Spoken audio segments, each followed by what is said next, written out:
क्या आप लोग जानते हैं कि एक इंसान के फेफड़ों के अंदर 500 मिलियन छोटे छोटे खाने होते हैं। जी हाँ, 500 मिलियन। अगर 500 को 10 लाख के साथ ज़रब दिया जाए तो आपको पता चल जाएगा कि कितने अरबों खरबों छोटे छोटे खाने एक इंसानी फेफड़ों के अंदर होते हैं। और आपको ये भी बता दूं कि एक ही फेफड़े में 2400 मीटर फैली हुई हवा की नालियां भी होती हैं, और ये फेफड़े एक ही दिन में 11,000 लीटर हवा को अपने अंदर जज्ब भी करते हैं और खारिज भी करते हैं। मैं ये आपको एक इंसान का बता रहा हूँ। एक इंसान के फेफड़े एक दिन में 11,000 लीटर हवा को अपने अंदर जज्ब करते हैं और खारिज करते हैं।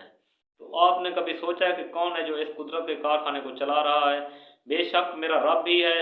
वो तन्हा अकेला सारे इस निज़ाम को चला रहा है, और किसी की भी जुर्रत नहीं कि वो ऐसे सिस्टम बनाए और उसको चलाए। ये सारा सिस्टम सिर्फ उसी की ज़ात की मर्ज़ी से चल रहा है। जब वो चाहेगा ये सिस्टम रुक जाएगा और इंसान अपने अंजाम को पहुँच जाएगा। क्या दोस्तों आपको पहले ये मालूम था? आपने कमेंट बॉक्स में ज़रूर बताना है। अगर आपको मेरी वीडियोज़ अच्छी लगती हैं तो आपसे गुजारिश है मेरे अकाउंट को फॉलो कर लें। आपको हर रोज़ इन्फॉर्मेटिव वीडियोज़ मिलती रहेंगी और कुछ ना कुछ नया सीखने को मिलेगा। और मुझे अपनी दुआओं में याद रखें, अपना भी ढेर सारा ख्याल रखें। इंशाल्लाह मिलते हैं अगली वीडियो में। तब तक के लिए इजाज़त। अल्लाह हाफिज़। अल्लाह आपको खुश रखे, सलामत रहें।